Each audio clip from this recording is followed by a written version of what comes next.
એટલે આ શરીર આપણે કોઈની આગળથી લીધું છે ને મફત આપ્યું છે આપણને, કે વ્યાજે નહીં લઉં, તારું કાંઈ નહીં લઉં, તને આપું છું. એટલે એવા મનુષ્ય દેહ છે એ 84 લાખમાં ઉત્તમ છે. 84 લાખ યોની છે, એમાં સ્વેદજ, ઇંડજ, જરાયુ અને ઉદબીજ 4 ખાણ છે. પરસેવામાંથી ઉત્પન્ન થતા ટોલા અને અળસિયા અને બધા ધરતીની પરસેવો હોય, એમાંથી ઉત્પન્ન થતા 21 લાખ છે. પછી બીજમાંથી ઉત્પન્ન થતા 21 લાખ છે.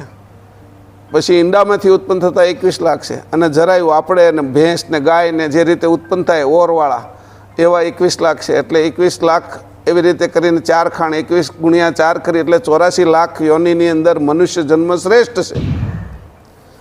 આ જ્ઞાન છે એ કોઈ ઘાટે સાંભળવાનું નથી, કોઈ આત્મભાવે સાંભળવાનું નથી, કોઈ જીવ ભાવે નથી સાંભળવાનું. હું સ્ત્રી છું, હું પુરુષ છું, હું ગઢો છું, નાનો છું, હું મનુષ્ય છું, એ ભાવે નથી સાંભળવાનું. હું આ ઘાટને ચેતન કરું છું, એ અંશ છું, આ મનમાં હોવું જોઈએ. તારા લક્ષ્યને તારે ભૂલવાનું નથી.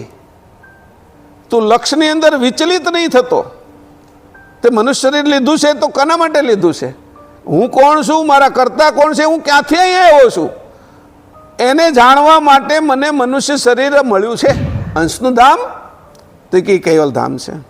અને અંશ કોણ છે? તો કે ચેતન. શક્તિને પણ જે ચેતન કરે છે એનું નામ અંશ. નથી જાણતો એવું એ પણ જન્મે છે ને નાશ પામે છે, અને જાણે છો એવું એ જન્મે છે ને નાશ પામે છે. તો કે જન્મ નથી થતો અને નાશ નથી પામતું એવું હું, એ તું કોણ? કૈવલ કરતાનો અંશ.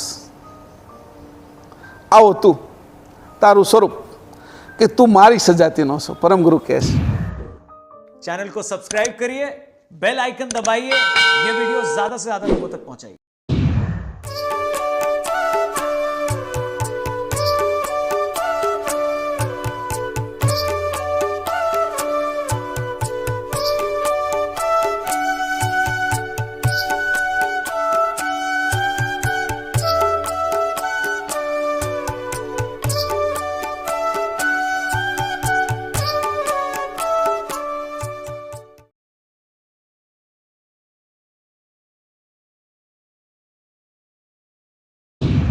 ત્રણ ઓમકાર બોલવાના છે, પણ કઈ રીતે બોલવાના છે કહી દઉં.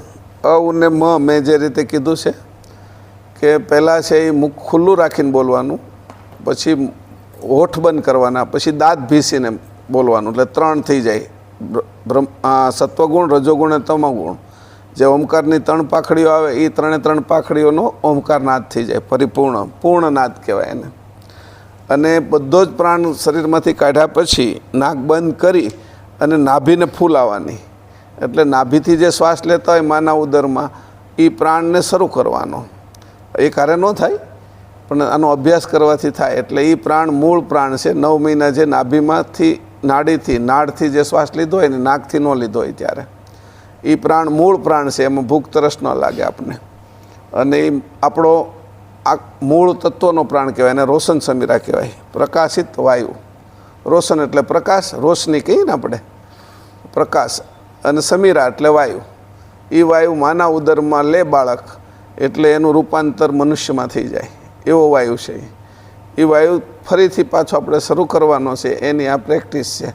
હું 3 વાર કરાવીશ, એકવાર હું કરું છું એ જોઈ લો, અને પછી તમારે બધાએ આંખો ખુલ્લી રાખવાની, મારી સામું જોતું જવાનું. હું જે રીતે કરતો એ રીતે કરવાનું. પછી હું બોલીશ નહીં, ખાલી કહી દઈશ કે આ રીતે પેટ ફૂલાવો, નાક બંધ કરી દો, શ્વાસ અંદર નહીં રાખતા, બધો શ્વાસ કાઢી નાખો, એ બધું થઈ જશે. હું પહેલાં એકવાર બતાવી દઉં છું. પહેલાં શ્વાસ લેવાનો છે, ટટ્ટાર બેસીને, હમણાં નહીં, તમે જોઈ લો.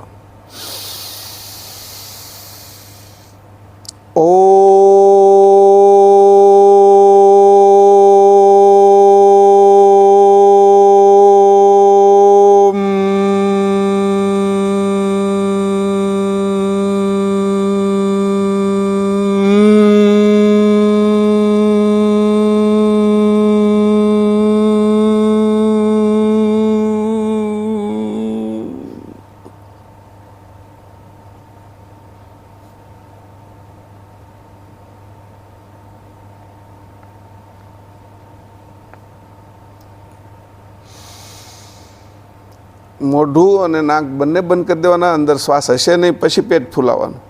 એટલે શ્વાસની જરૂર પડે. મરી ગયા જેવું લાગશે પણ મૃત્યુની પાર જવાનું છે એટલે આપણે આ શીખવાનું. જન્મ મૃત્યુની બહાર જવું હોય તો અમુક વસ્તુ શીખવી પડે. મૂળ પ્રાણ. હવે બધા બેસશું ટટ્ટાર. હું જે રીતે કહું એ રીતે શ્વાસ લેવાનો છે બધાએ. શ્વાસ ભરો.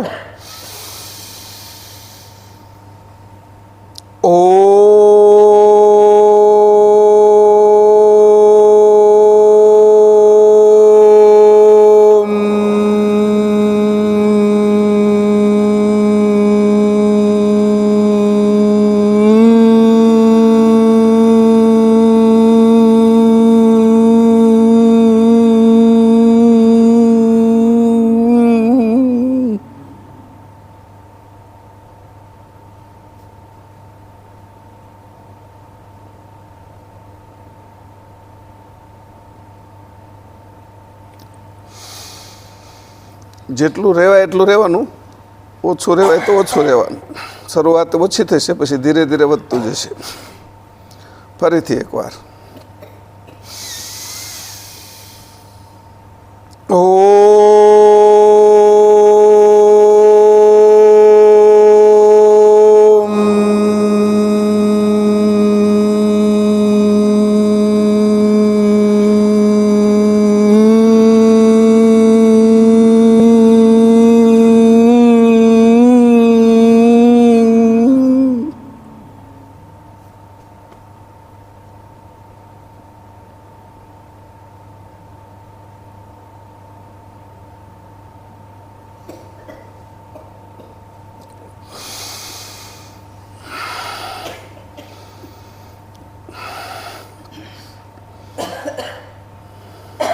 સામાન્ય શ્વાસ લો.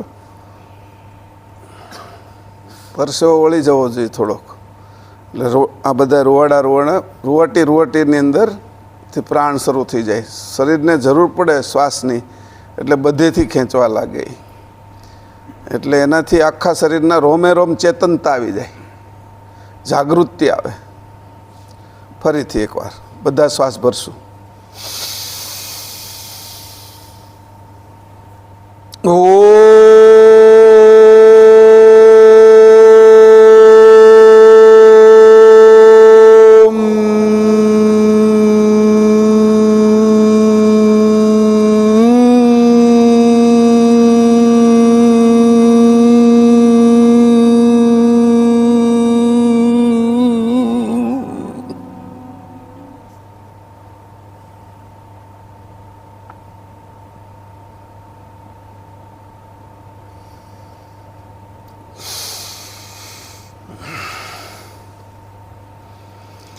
હૈડા પિંગળા અને સુષ્મણા એની કરતાં પણ દિવ્ય અને પરમ ઊંચો શ્વાસ ગણાય. જ્યાં એક બેક્ટેરિયાનું રૂપાંતર મનુષ્યમાં કરી નાખે એવો પ્રાણ છે આ. એ પ્રાણ પછી જન્મ પછી નાડી કપાઈ ગઈ હોય પછી શરૂ નથી થતો આપણો. જે નાડ કપાઈ જાય પછી શરૂ ન થાય એને આપણે પાછો પ્રેક્ટિસ કરીને શરૂ કરીએ છીએ. એટલે રૂપાંતર થાય. એક બેક્ટેરિયો એક શુક્રાણુ એનું રૂપાંતર થયું છે. નાભીએ ચોંટી ગયું એ માની અને ત્યાંથી નાળ જોડી દીધી. પછી શ્વાસ લેવાનું શરૂ કરે એટલે એના અંગો બનવાનું શરૂ થાય. નાક, કાન, હાથ, હાડકાં, મજ્જા બધું બનીને નાડીઓ સાથે આખો 9 મહિનાની અંદર એનું રૂપાંતર મનુષ્યમાં થઈ જાય. એમ આપણું રૂપાંતર આપણે છે એ મનુષ્યમાંથી અંશમાં કરવાનું છે એ અંશે જ તે. પણ આ પ્રક્રિયાથી આપણે આપણું સ્વરૂપ કેવું છે, શરીરથી છૂટું, હું કોણ છું, ક્યાંથી આવ્યો છું, ક્યાં જવાનો છું, એનો આનો અભ્યાસ થાય. આ ઘરે રોજે કરવાનો. 3, 4, 5, 10, 15 જેટલા તમે કરી શકો એટલા. જેટલો નાકથી શ્વાસ વગર પેટ ફૂલાવી શકાય એટલો વધારે સમય કરતો જવાનો. એટલે આખા શરીરમાંથી પરસેવો નીકળશે. રોમમાંથી શ્વાસ લેવાની શરીરને જરૂર પડશે એટલે એ ખેંચશે શ્વાસ. જેમ પરસેવો બહાર જાય છે આપણો દરેક રૂવાટામાંથી ગરમી થાય એટલે, એવી રીતે એને અંદર જરૂર પડશે ઓક્સિજનની, પ્રાણવાયુની. એટલે એ રૂવાટેમાંથી પ્રાણ ખેંચશે અંદર. અને એ પ્રાણ જ્યારે ખેંચે તો રોમ ચેતન થશું. અત્યારે આપણી એટલી જાગૃતિ ન હોય, જાગૃતિ આપણી ઓછી પડે. એ જાગૃતિ રોમ ચેતન થાય. અનેક પ્રકારના રોગો પણ મટી જાય. કારણ કે અંદર એટલી બધી તકલીફ પડે એટલે અમુક જે બેક્ટેરિયા હોય જે ખરાબ બેક્ટેરિયા એનો પ્રાણ ન મળે એટલે એ બધા મરી જાય, એટલે કેટલાય રોગના જીવાણુ એમનેમ જ મૃત્યુ પામે. એવો આ પ્રાણ છે. એને રોશન સમીરા કીધું. ઈડા પિંગળાને સુષમણામાંથી જે શ્વાસ લઈએ છીએ એ અપાન પ્રાણ વ્યાન ઉદાન અને સમાન 5 તત્વોના લઈએ છીએ. અને આ પ્રાણ છે એ સત્વનો પ્રાણ છે. આ તત્વના થયા. છોડી એ પણ તત્વના. કુર્મ કલકલ દેવદત્ત ધનંજય નાગ અને નાગવાયુ, આ 5 વાયુ આપણે છોડીએ, 5 તત્વના. અને એ 49 વાયુને સક્રિય કરે એટલે આંગળી વળે, દ્રષ્ટિ જોઈ શકે, વાણી બહાર નીકળે, રૂવાટી બહાર નીકળે, નખ બહાર નીકળે, એવા બધા 49 વાયુ કામ કરે. જેમ આપણા ઘરમાં અનેક નોકર રાખીએ આપણે કામ કરવાવાળા, ખેતીની અંદર મજૂર રાખીએ, એવી રીતે જુદું જુદું કામ કરવાવાળા. કોઈ ડ્રાઇવિંગ કરે છે તો ગાડી હકાવતો હોય, ગાડી સાફ રાખે. કોઈ કચરા પોતા કરે છે તો કોઈ વાસણ અને કપડાં ધોવે છે તો એવા લોકો છે. કોઈ રસોઈ બનાવવાનું કામ કરે છે તો એ છે. કોઈ છે એ કંઈ બધી લાવવા લઈ જવાનું કામ કરે છે. એમ 49 વાયુ છે એ આપણને પરમગુરુએ કૈવલ કરતાએ કામ કરવા માટે આપેલા આપણા કારીગરો છે. ટૂંકમાં એ 49 વાયુ કેવી રીતે કામ કરે છે એનું નાભીથી આ ખબર પડે આપણને, કે આ નાભીથી એની શરૂ જ્યારે 49 વાયુ કામ શરૂ કર્યું નાભીથી. 49 મરુત એ દીતિના છોકરાઓ છે. કશ્યપ ઋષિ અને દીતિના સંતાનો ગણાય. 49 મરુત, એના 49 ભાગ કરી નાખ્યા. સત્યો 49, 7 ચક્રની અંદર 49 થઈ જાય, 7 થઈ જાય એટલે. અને 7 ચક્રોની અંદરથી 72,000 નાડીઓની અંદર પ્રવાહિત થાય. એનું મુખ્ય નાડી આપણી છે એ નાભીમાં હોય. ત્યાં બધી જ નાડીઓ 72,000 નાડીઓ છે એ ત્યાં એનું કેન્દ્ર છે, નાભી કેન્દ્ર. ત્યાંથી જ વિકાસ થયેલો છે. એટલે આપણા શરીરની અંદર શું ઘટના ઘટે છે એની આપને ખબર છે નહીં, પણ અંદર એટલું બધું કામ ચાલુ છે કે એ કાર્યના કારણે આપણે જોઈ શકીએ છીએ, વાણી બોલી શકીએ છીએ, કાને સાંભળી શકીએ છીએ, જીભે સ્વાદ લઈ શકીએ છીએ, હૃદય ધબકે છે, બુદ્ધિ હાલે છે, કંઠની અંદરથી અનેક પ્રકારની ક્રિયાઓ થઈ રહી છે, જેથી વેખરી મધ્યમાં પશ્યંતીને પરા એવી વાણીઓ નીકળે છે. હાથના આ બધા મિજાગરાઓ છે, પગના મિજાગરાઓ છે એ વળે છે. 206 હાડકાઓ એની જગ્યાએ વ્યવસ્થિત રીતે છે. કરોડરજ્જુની ગોઠવણ બરાબર હાલે છે. કિડની, લીવર, આંતરડા બધું જ બરાબર, ફેફસા બરાબર કામ કરે છે. આટલી બધી સગવડતા આપને 9 મહિનાની અંદર આપી દીધી ને શરીર આપી દીધું ને કીધું કે જાઓ હવે તમે આ જગતમાં. અને આપને ખબર નથી કે આ કોની મને આપ્યું. આ શરીર મને આપ્યું એને હું જાણતો નથી. જેને આપણે જેની આગળથી ઉછીના પૈસા લઈને એને આપવું પડે આપણે પાછા. અને ન આપીએ તો આપણે ગુનેગાર કહેવાય. એ પૈસા છે એ દવામાં, ખોટા ખર્ચમાં, પોલીસ સ્ટેશનમાં ને એમાં વયા જાય. એટલે જેના લીધા હોય એને પાછા આપી દેવા પડે. એટલે આ શરીર આપણે કોઈની આગળથી લીધું છે ને મફત આપ્યું છે આપણને, કે વ્યાજે નહીં લઉં, તારું કાંઈ નહીં લઉં, તને આપું છું. એ કે હારો ખાવા પીવાનું, પાણી આપ્યું, સરસ મજાનું ખોરાક આપ્યો, જુદા જુદા અન્ન, ફળ, ફૂલ, શાકભાજી એ પણ આપ્યા ખાવા માટે, લેવા માટે શ્વાસ આપ્યો, પ્રકાશ આપ્યો. આ બધું એની ફ્રી આપ્યું પાછું આપને. અને આ શરીર પણ આપી દીધું. અત્યારે કાંઈ પણ એક અંગનું કંઈ કરાવવું હોય, દાંતનું, તોય તે 10,000, 15,000. આંખનું છે એ મોતિયો ઉતરાવવો હોય ને એની અંદર લેન્સ બેહારવો હોય તો 50,000 રૂપિયા થાય. ગોઠણના ઓપરેશન કરવા હોય તો 1,00,000, 1.5 લાખ રૂપિયા થાય. સ્ટેન્ડ બેહારી છે તોય તે 1.5 લાખ રૂપિયા થાય છે. હૃદયની નસો બધી ખુલ્લી કરીને આપણે આપી. લોહી છે એ નવું લેવા જાય તો નવું બનાવવાની વ્યવસ્થા અંદર કરી. આખી ફેક્ટરી આપણે આપી દીધી. મળનું વિસર્જન થઈ જાય, પેશાબ નીકળી જાય, વાળ નીકળી જાય, નખ નીકળી જાય, થૂક નીકળી જાય. શરીરમાં જે વિકારો છે એ બધા નિરંતર નીકળે જાય. એનું આખું કામ છે એ આ 72,000 નાડીઓ દ્વારા, 7 ચક્રો દ્વારા 49 વાયુ કરે છે. અને એ કામ એટલું અંદર શરૂ છે કે એની આપને ખબર નથી. આપણા ઘરમાં 2 નોકરનું આવ્યા કે એક કામવાળાનું આવ્યો તો આપણને ખબર પડી જાય છે કે આ કામવાળા નથી, આજ શું કરશું, એમાં ટેન્શનમાં આવી જાય છે આપણે. તો અહીંયા તો કેટલાય કામ કરે છે, એની આપણે ખબર નથી કોણ કોણ કામ કરે છે. એ એની મેળા કર્યા કરે છે ને આપણે તેને પગાર દેવાનો નથી ને એટલે ખબર નથી. મફત ના આપ્યા છે આપણને. 120 વર્ષ સુધીનું આયુષ આપ્યું છે, ત્યાં સુધી આપણે હારે રહેવાના છે. એની કશું બાકી નથી રાખ્યું. એટલે એવા મનુષ્ય દેહ છે એ 84 લાખમાં ઉત્તમ છે. 84 લાખ યોની છે. એમાં સ્વેદજ, ઇંડજ, જરાયુ અને ઉદબીજ 4 ખાંડ છે. પરસેવામાંથી ઉત્પન્ન થતા ટોલા અને અળસિયા અને બધા ધરતીની પરસેવો હોય એમાંથી ઉત્પન્ન થતા 21 લાખ છે. પછી બીજમાંથી ઉત્પન્ન થતા 21 લાખ છે. પછી ઈંડામાંથી ઉત્પન્ન થતા 21 લાખ છે. અને જરાયું આપણે ને ભેંસ ને ગાય ને જે રીતે ઉત્પન્ન થાય ઓરવાળા એવા 21 લાખ છે. એટલે 21 લાખ એવી રીતે કરીને 4 ખાણ 21 ગુણ્યા 4 કરી એટલે 84 લાખ યોનિની અંદર મનુષ્ય જન્મ શ્રેષ્ઠ છે. એ આપ્યો છે આપને, અને એનો કેવી રીતે ઉપયોગ કરીએ આપણે એ ખાસ જોવાનું છે. આ પ્રાણાયામના વિશે જ બોલ્યો છું. એ છે ગ્રંથ વાંચવાનો હવે બાકી છે.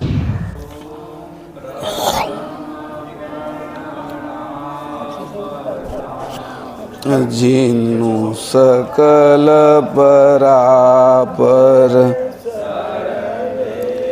ઝાકી સક્ત વ્યક્ત બ્રહ્માંડ સકલ ધર જય કૈવલનાથ સર્વકર્તારન અખિલાનંદ ઘાસ વિલાસિક વિવિધવધારણ ઓક ચતુર્દશ દ્વંદ બંધ કરન સધાર હાત ગુણ ગ્રંદ વૃંદ વિદ અલગ ઉદાહરણ કણિત ઇંડ કટાક્ષ પાક્ષ વસુતમ પદ પરમ ગસલંગ એક તાસ આસ કોહુ જાને નમરમ હંસ નિવાસન ધામ ધણી તુમ પુરુષ પુરાતન નમો નમો નિર્વાણ પ્રાણપત સચર સમાસન તુતિ બિનુ ધન્ય પુરુષ પલક મેં ખલક ઉપાસક આન્ય ધામ પતિ દેવ જુગલ શક્તિ તન આસક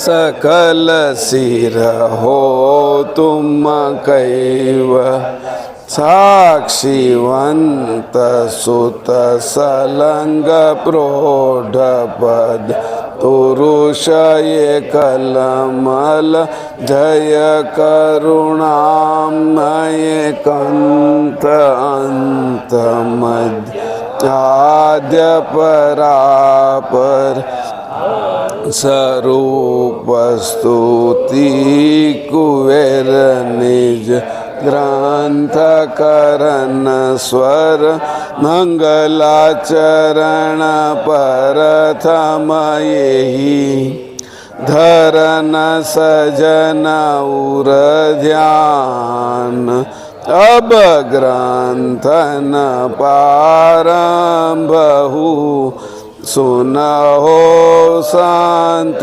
सुजान लोक असंख्य उत्पन गति सप्तदीप सुरधाम सब ग्रंथ में भाखहु विविधि वात्य गुण ग्राम सकल अंग भिन्न भिन्न गति अर्थ बोध शुभ सार कहे कुबेर कर के कहू संशय हरन भव पार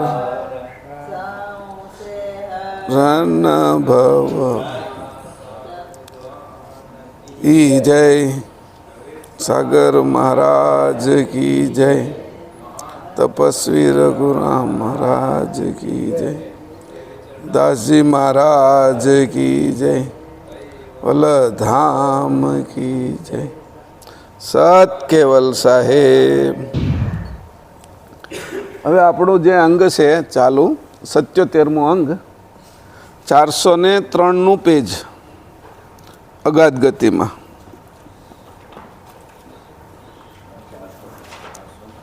કેટલું છે? ના, આગળ છે 401. બરાબર, એ જ તે 2 ચોપાઈ વાંચી છે ને, એને જ ફરીથી વાંચવાની છે અને આગળ ત્યાંથી જ લેવાનું છે. હા, એ 2 પાછી એટલે વાંચવાની છે કે આ હજી વાત ચાલુ છે આપણી, એ વાત હજી ચાલુ છે ને. 401 પેજ 51 પછી 52 2 વાંચીશું આપણે. શરૂ કરો ભાવિનભાઈ.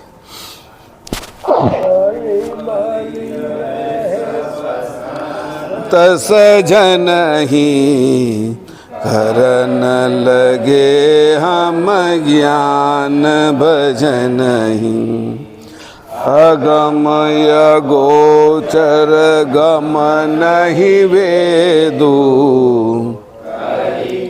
ઋણામ કિયો તેહી ભેદુ મલી મલી રહે સબ સંત સજન હી કરન લગે હમ જ્ઞાન ભજન હી અગમય ગોચર ગમ નહીં વેદુ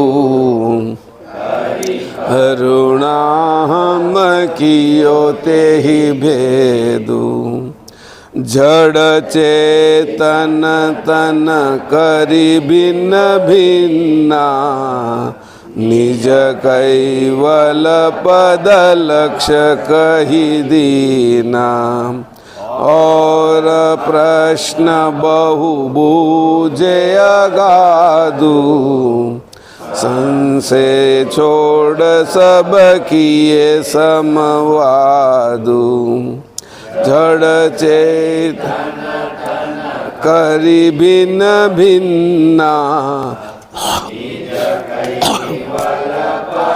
रक्षये दीना और प्रश्न बहु बूझे अगाधु संशय छोड़ बकिए समवादु.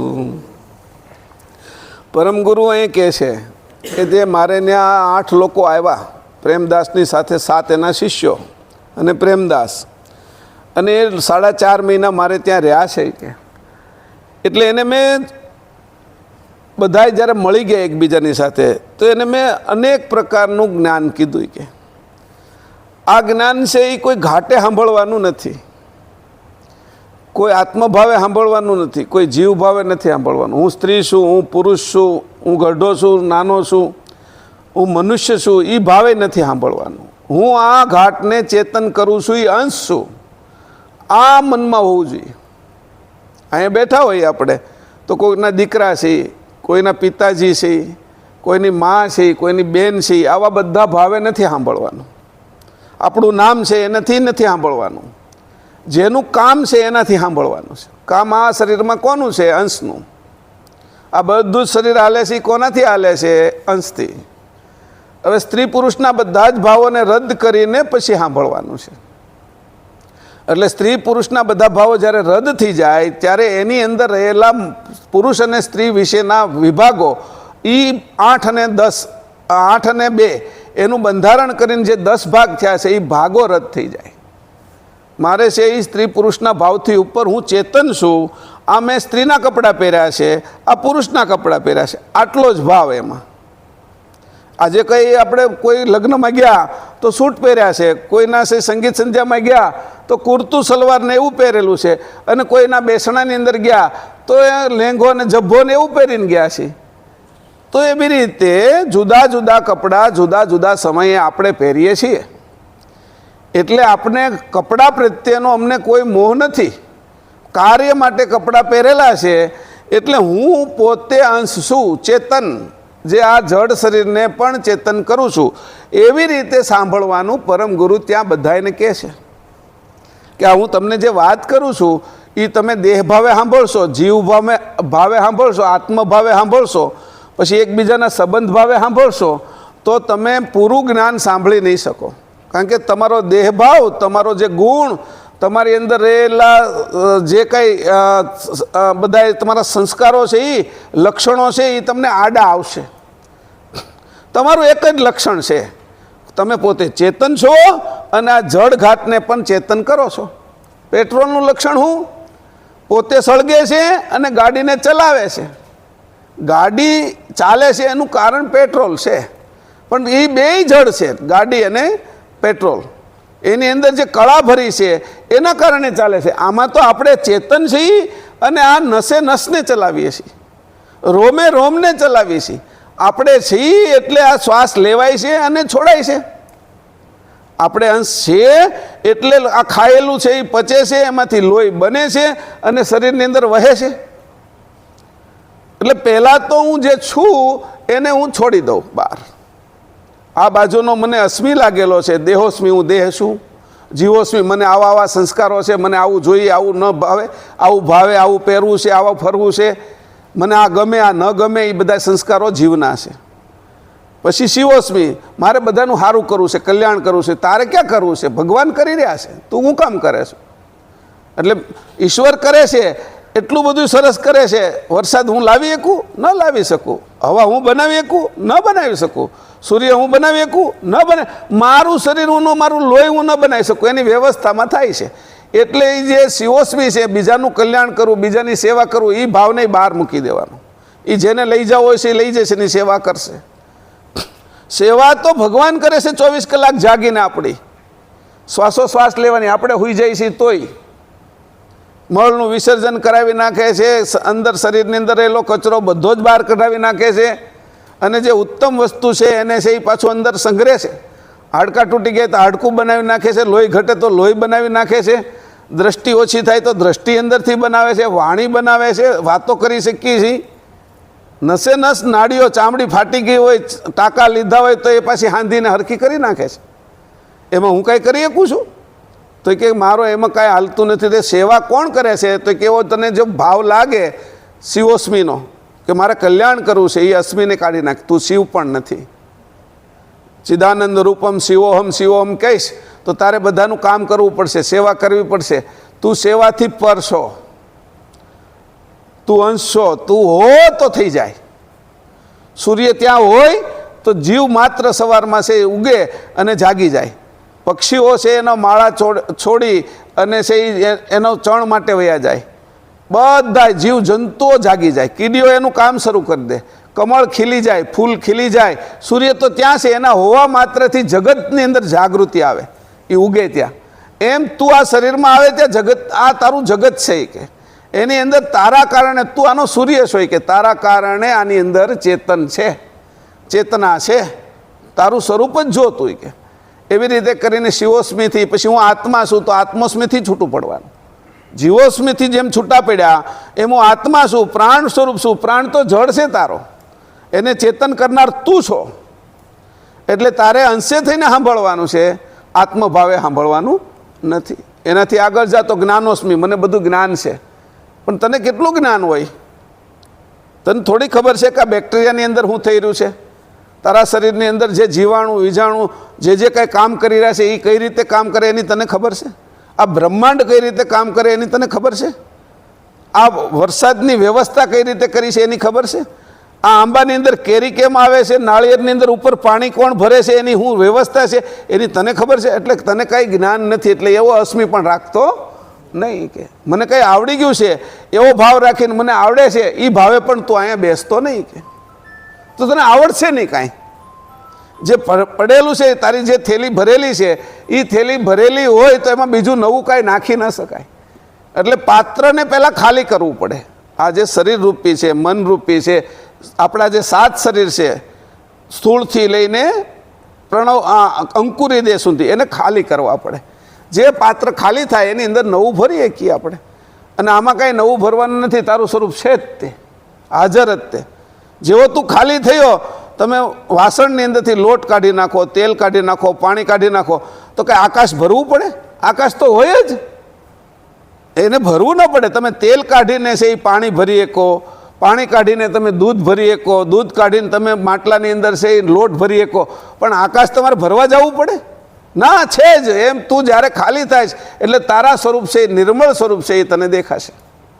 અને એ નિર્મળ સ્વરૂપ છે એ અંશ છે. નથી કોઈ એને કોઈ પણ પ્રકારની ઉપાધિ પાછળથી લાગેલી, એ કોઈ ઉપાધિ નથી શરીર રૂપી એને. એવી રીતે તને છેલ્લે લાગશે બ્રહ્મોસ્મી, હું બ્રહ્મ છું. આ અસ્મિ છે એ છઠ્ઠો અસ્મિ છે અને એ બધાને રોકી રાખે છે, તારા સ્વરૂપ સુધી જવા નથી દેતો. એટલો વ્યાપક અસ્મિ છે. એના પ્રકાશની અંદર ભલભલા ઋષિમુનિઓ, સંતો, દેવો આ બધા જ રોકાઈ ગયા, આંધળા થઈ ગયા છે. જેમ સૂર્યનો પ્રકાશ થતાં ઘુવડ છે એને જોઈ ન શકે, એની આંખો બંધ થઈ જાય, એમ આંધળા થઈ જાય છે. એની પારનો જે લક્ષ્ય છે, જે આ પ્રકાશ કોનો છે, એ કૈવલ કરતા અને તું એનો અંશ છો. આ ભાવે તારે આ સત્સંગ સાંભળવાનો છે. પરમગુરુ કહે છે કે આવી રીતે મને બધા જ પ્રશ્ન પૂછતા હતા અને હું એને કરન લગે હમ જ્ઞાન ભજન. એને જ્ઞાન કહેવા લાગ્યો, ભજન કહેવા લાગ્યો, વાત કરવા લાગ્યો. એના જે પ્રશ્નો આવ્યા કે ઓર પ્રશ્ન બહુ બૂજે અગાધું, એટલા અગાધ પ્રશ્ન પૂછતા હતા મને કે જે જીવ ભાવના નહોતા, જે આત્મભાવના નહોતા, જે મનુષ્ય ભાવના નહોતા, એ અંશના ભાવથી મને પૂછતા હતા અને અંશના ભાવથી હું જવાબ આપતો હતો.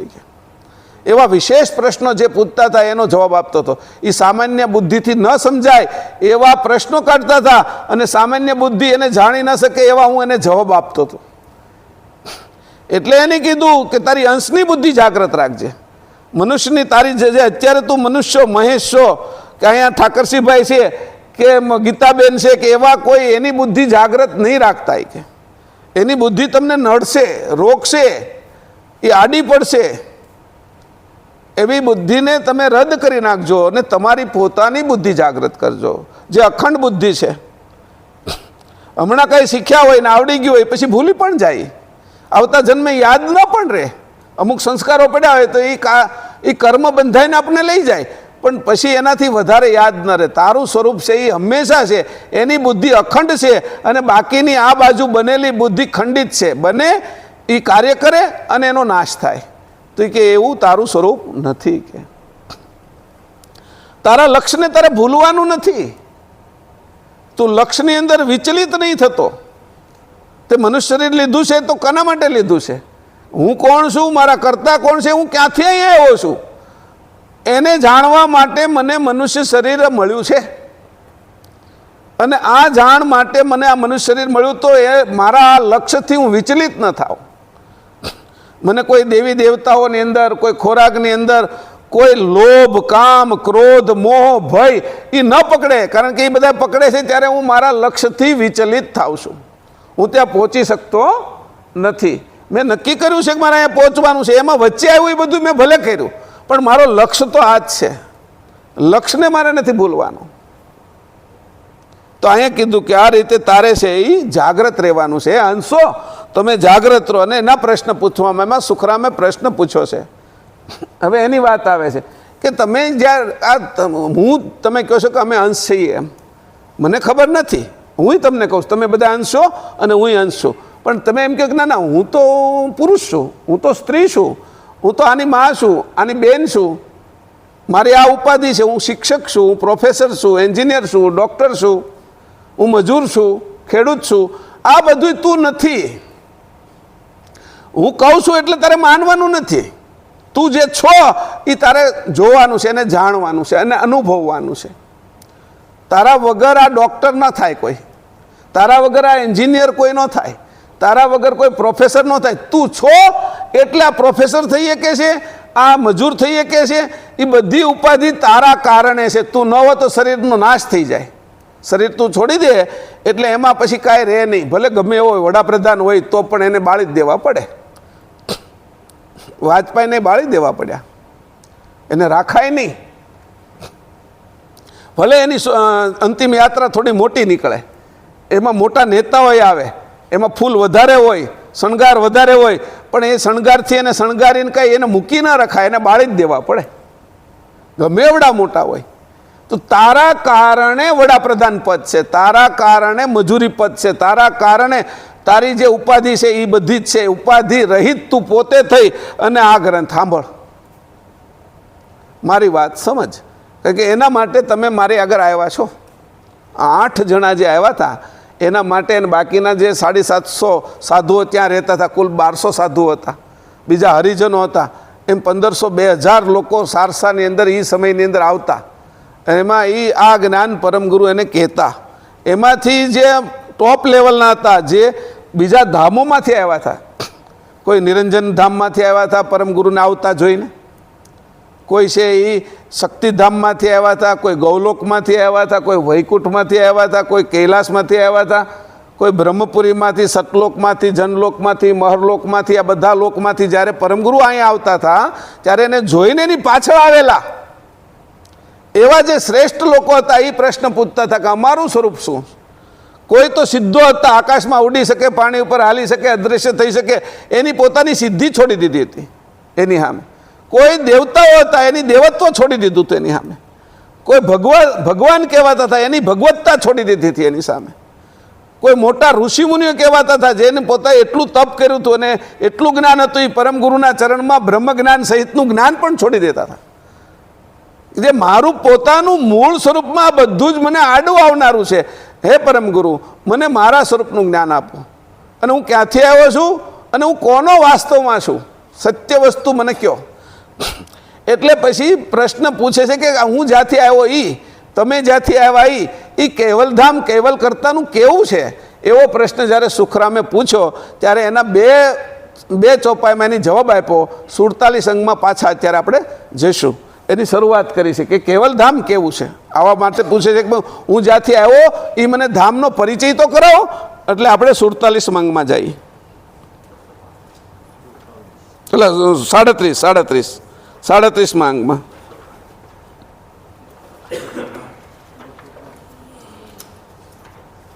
પાના નંબર બોલો. 205.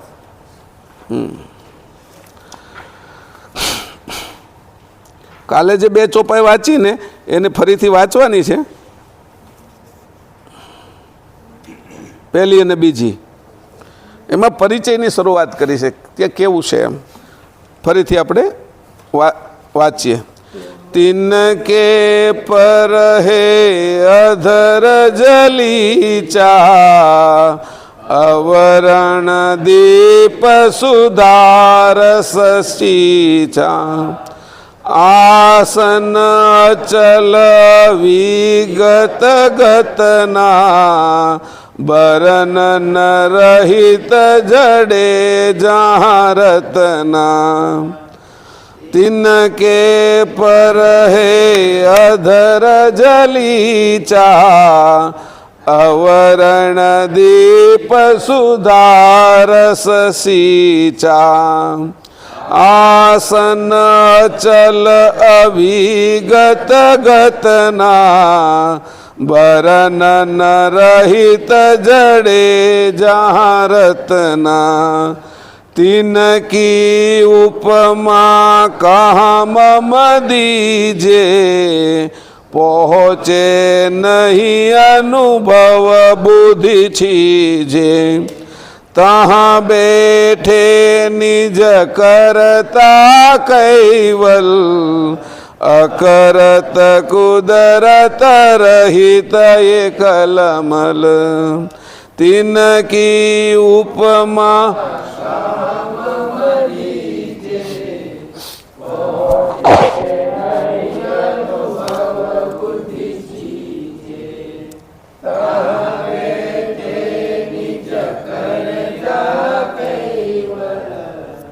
अकरत कुदरत रहित एकलमल.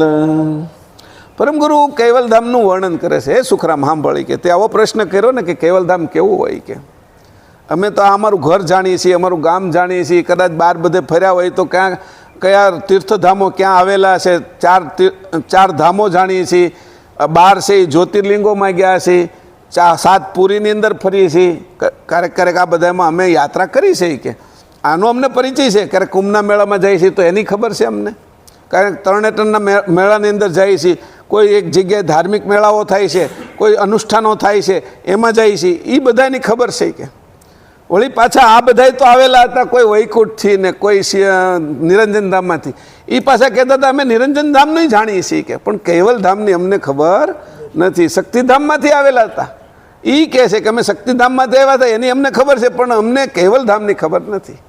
શક્તિધામ તો એ કે શક્તિનું ધામ છે, અંશનું ધામ તો કે કૈવલ ધામ છે. અને અંશ કોણ છે તો કે ચેતન. શક્તિને પણ જે ચેતન કરે છે એનું નામ અંશ. નિરંજનને ચેતન કરે છે, એને જીવન આપે છે, એનું નામ અંશ. શંકરને જે જીવન આપે છે એનું નામ અંશ. બ્રહ્મા, વિષ્ણુ, શંકર, દેવોને પણ બધા જ કીડીનીથી લઈ અને બધાની અંદર જે ચેતનતા ભરે છે એનું નામ અંશ. અંશના 3 પ્રકાર આપ્યા, એના વિશે પાછળથી પ્રશ્ન પૂછશે. પણ કૈવલધામ કેવું છે, ત્યાં અંશો કેવા રહે છે, તમે ત્યાંથી અહીંયા કેવી રીતે આવ્યા, આવા ઘણા અગાધ પ્રશ્ન પૂછાય. કે જે આગળની કીધું હતું 52મી ચોપાઈમાં કે અગાધ પ્રશ્ન પૂછાય, કે જે પ્રશ્નનો જવાબ કોઈ આપી ન શકે ને આપે તો સમજી પણ ન શકે એવા પ્રશ્ન પૂછ્યા હતા. સમજવાની પણ બુદ્ધિ નહોતી કોઈની. મેં એકવાર કીધું હતું, નાનું છોકરું હોય એ શરદનો ચંદ્ર જોવે અને 3-4 વર્ષનું છે, એ સીધો પ્રશ્ન પૂછે કે આ શું છે પપ્પા. એને તેડીને લઈ ગયા હોય રાતના 9-10 વાગે, ચંદ્ર એકદમ ખીલેલો હોય, આકાશ નિર્મળ હોય અને પ્રકાશ પુષ્કળ પડતો હોય, સરસ મજાનું વાતાવરણ હોય. એમાં એના પિતાજી છોકરાને પોતાને તેડીને લઈ જાય છે, ત્યારે છોકરું એટલું પૂછે છે કે આ શું છે પપ્પા. બધું પૂછતું જ હોય, નાનું છોકરું હોય આ હું એમ જ કરતું હોય. એમાં ચંદ્ર ઉપર આંગળી નાખીને પૂછે છે આ શું છે, એટલે એના પિતાજી એને જવાબ આપે ચાંદા મામા છે. કારણ કે એ એટલો જ જવાબ સમજીએ કેમ છે. એનાથી એમ આપણે પણ ચાંદા મામા જેટલો જ જવાબ સમજીએ કેમ છે. એને આપણે ન ખબર પડે કે આ પૃથ્વીનો ઉપગ્રહ છે, પૃથ્વીની આજુબાજુ ફરે છે, એના કારણે પૃથ્વી છે એ 23.4 એ ઝૂકેલી છે, એના કારણે છે એ 6 ઋતુઓ થાય છે, આ સમુદ્રની અંદર ભરતીને ઓટ આવે છે, એના કારણે છે એ 16 તિથિઓ થાય છે. આ બધી 14 તિથિ અને પૂનમ અને અમાસ, એવી રીતે એના કારણે અંધારિયું ને અજવાળિયું થાય છે. એ આપને ખબર, એ છોકરાને આપણે જવાબ આપીએ તો એને ખબર પડે નહીં. એવી રીતે પરમગુરુ જવાબ આપે છે, પણ જે સમજી શકે એવા. નિરંજન ધામને સમજી શકે છે, નિરંજન ધામથી આવેલા છે, એ કૈવલ ધામને સમજી શકવાની બુદ્ધિવાળા નથી. ત્યાં સુધીની એની પણ બુદ્ધિ નથી, નકર તો એ નિરંજન ધામ પકડે નહીં ને. કોઈને કીધું કોઈ હાલે આ પિત્તળ છે, પિત્તળના બદલે એમ કીધું બગસરાના ઘરેણા છે, કોઈને ચાંદીના ઘરેણા. પણ જે જાણતો હોય તો સોના સિવાયના ઘરેણા ને, એ 24 કેરેટના જ ઘરેણા પકડે ને. એ 14 કેરેટ ને 18 કેરેટના એમાં ભેળસેળવાળા ઘરેણા ન પકડે ને, જે જાણે છે એ. એટલે એની તો નિરંજન ધામ લીધું છે તો હજી અજાણ છે પોતાના ધામથી. કે એની એવું પકડ્યું છે, શક્તિધામ લીધું છે, કૈલાસ લીધું છે, એની હજી પોતાને પૂર્ણ જાણ નથી. નકર આવું રમકડું ન લે તૂટી જવા વાળું. આ બધા તૂટી જવા વાળા ધામો છે જે નાશ પામે છે સમયસર. આપણે જેમ આ મનુષ્ય લોકનો નાશ થાય છે.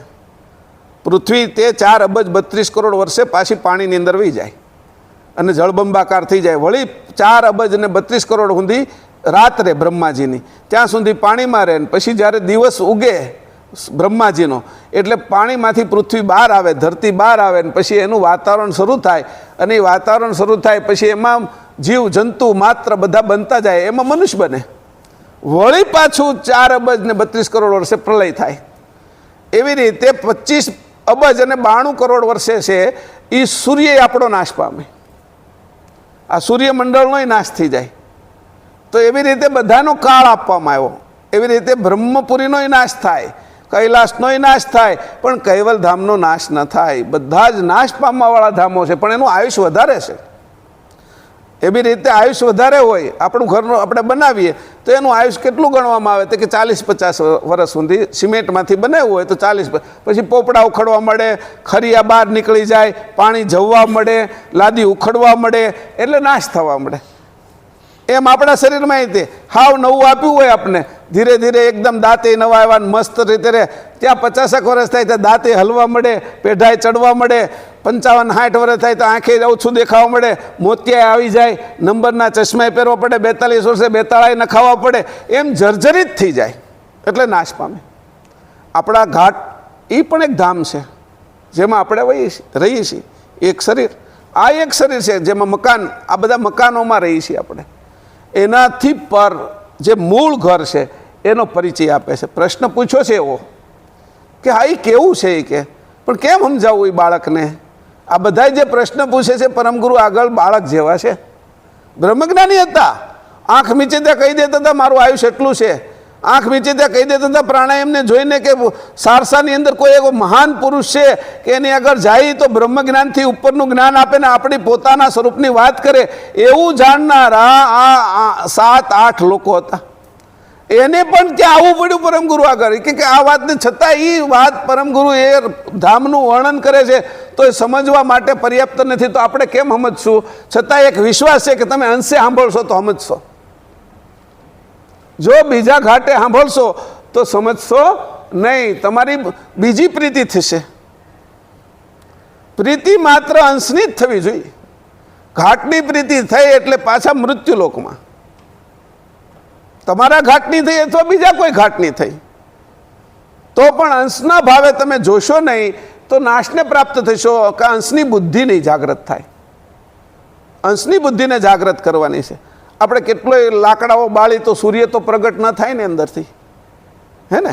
લાકડા બાળી, ગેસ કરીએ, આખું જંગલ બાળી દઈએ તો એમાંથી સૂર્ય જેટલો તો પ્રકાશ ન થાય ને, સૂર્ય જેટલું તો અજવાળું ન આવે ને. તો એટલું આ હું જે વાત કરવા જવાનો છું, આપણે બે લાકડાથી તૃપ્ત થાય છીએ. આ તો સૂર્યની વાત છે જેની અંદર આપણી પૃથ્વી 13 લાખ સમાય. જે પૃથ્વી ઉપર આપણે છીએ એ સૂર્યની અંદર એટલો એનો પેલો એનો વિસ્તાર છે કે વિસ્તારની અંદર 13 લાખ પૃથ્વી સમાય. તો એનો જે પ્રકાશ છે એક પૃથ્વી આખી બળી જાય, આખી લાલ લાલ ઘૂમ થઈ જાય તો તે હજી 13 લાખમો ભાગ જ લાલ ઘૂમ થયો છે. હજી 12,99,999 ભાગ તો એમને નજી છે એના. આખી પૃથ્વી બળી જાય તો એટલો પ્રકાશ ન થાય. એમ કીધું પરમગુરુએ કે તારી અંશની બુદ્ધિ આગળ તારા 7 શરીરની બુદ્ધિ છે એ હાવ નકામી છે. એટલે તારી અંશની જાગૃતિથી તું આ સાંભળજે. અને એને પરિચય આપ્યો કે કેવું મારું ધામ છે. કેવલ ધામનું વર્ણન કર્યું છે નહીં. તિનકે પર અધર જલીચા આવરણ દીપ સુધારસ. એને કીધું આવરણ નથી. આ જે દીપ છે એને કોઈ આવરણ નથી. બધાને આવરણ છે, બધાની સરહદો છે. આપણું આવરણ શું છે? ચામડી. આ મકાનનું આવરણ શું છે? તો કે દિવાલ. ગામનું આવરણ શું છે? કે એની સીમા. ગામની સીમા આવી ગઈ એટલે બીજું ગામ શરૂ થાય. એમ જિલ્લાનું આવરણ શું છે? એની હદ. એનું આવરણ છે કે આ જિલ્લો પૂરો થયો. પછી રાજ્યની હદ, પછી દેશની હદ, પૃથ્વીની હદ એટલે કે પૃથ્વીનું આવરણ પૂરું થાય એની બહાર જાઓ તો એની હદ, સૂર્યમંડળની હદ, આકાશગંગાની હદ, બધા આવરણવાળા છે.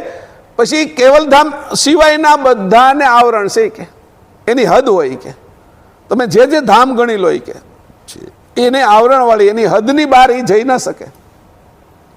કીડીને એમ કીધું હોય કે 2 કિલો તારે વજન ઊંચકવાનું છે એક સાથે તો એ ઊંચકી ન શકે કારણ કે એની હદ નથી. આખો દી ફેરવા જ કરશે વજન, એમાં થાકશે નહીં.